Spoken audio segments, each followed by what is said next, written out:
portanto, de ramagem, mas a gente vai falar de eleições, com quem entende tudo dessas pesquisas, desses recortes que estão saindo ao longo desses últimos meses e que vão mostrando esse cenário tão empatado. Ô Bus, a gente vai falar especificamente da pesquisa Quest. Os responsáveis pela campanha do Lula já preparam uma reação contra o Flávio Bolsonaro. Tem esse olhar, né? Será que o Flávio ainda está jogando parado?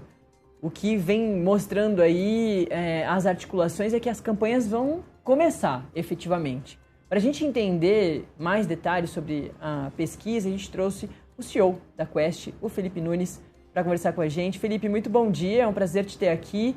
É isso, né? A gente, quando tem a revelação do Flávio Bolsonaro ungido por Jair Bolsonaro como o seu herdeiro político, do espólio político, tem ali uma expectativa para saber se ele vai demorar para performar bem, para pegar ali os votos de Jair Bolsonaro, mas ele muito rapidamente vai crescendo nas pesquisas e agora chega ali num ponto bastante preocupante para o presidente Lula de empatar, de levar o presidente Lula para o segundo turno e ganhar, muitas vezes, passar numericamente ali, né, do presidente Lula. Esse cenário, como vocês vêm acompanhando, deve continuar acontecendo ou não? Com as movimentações do outro lado, que parece estar parado ainda, a situação muda. Bom dia, Natália. Bom dia, André. Prazer estar aqui com vocês. Obrigado pelo convite. Olha, eu tenho falado desde 2022, né, sobre o processo de calcificação política do eleitorado brasileiro, né, que significa isso.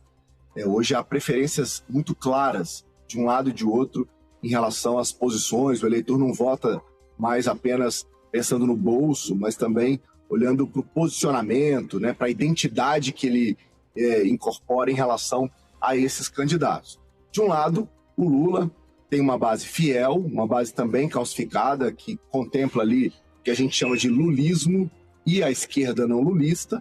Esses dois segmentos, né, têm aproximadamente 35% do eleitorado brasileiro, e é por isso que o Lula tem no primeiro turno algo em torno desses 35%.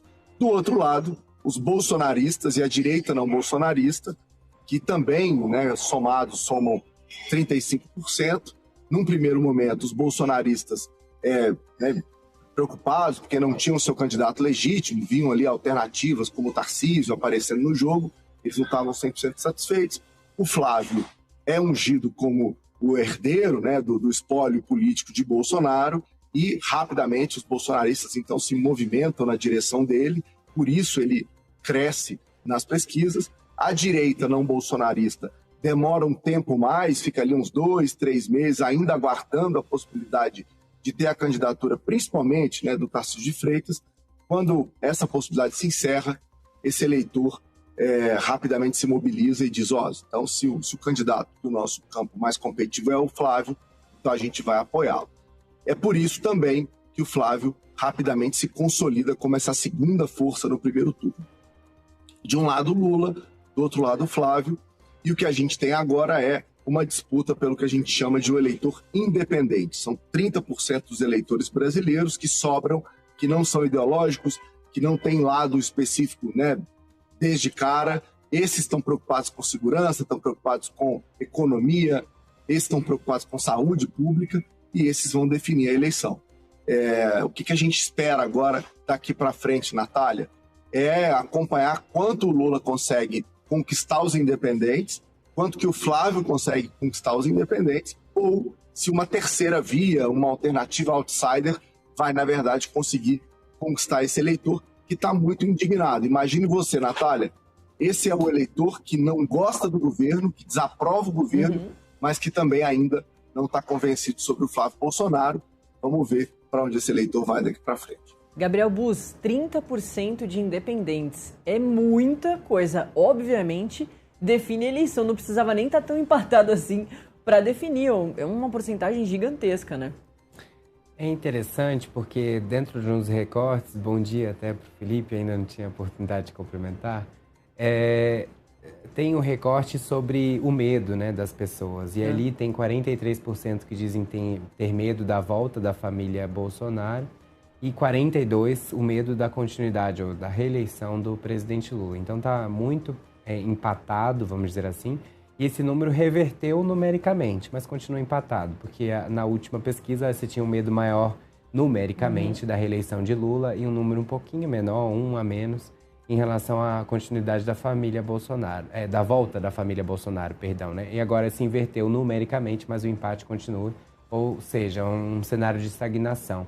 E eu queria ver com o Felipe justamente isso.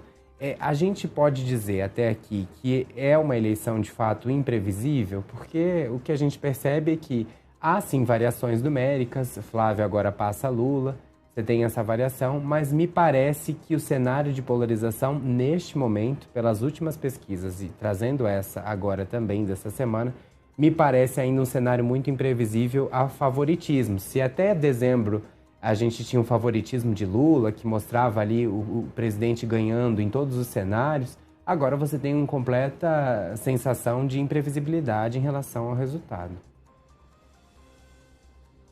É isso mesmo. Deixa primeiro eu pedir desculpa. Te chamei de André, Gabriel. É porque a Natália é André, então eu acabei confundindo aqui. Você me perdoa, viu? Não, mas não devia ter feito isso. Você me desculpa, Gabriel. Mas o seu ponto é fundamental. Olha só, Gabriel. O cenário que eu descrevi aqui, né, de divisão do eleitorado brasileiro, é um cenário que, de fato, projeta uma eleição muito apertada, né? Os clientes da Quest, as pessoas com quem eu converso, os jornalistas, eu sempre digo isso, apertem os cintos, porque será uma montanha-russa daquelas bastante velozes. A gente vai ter ainda muitas variações. Por quê? Exatamente pelo cenário que você acabou de descrever.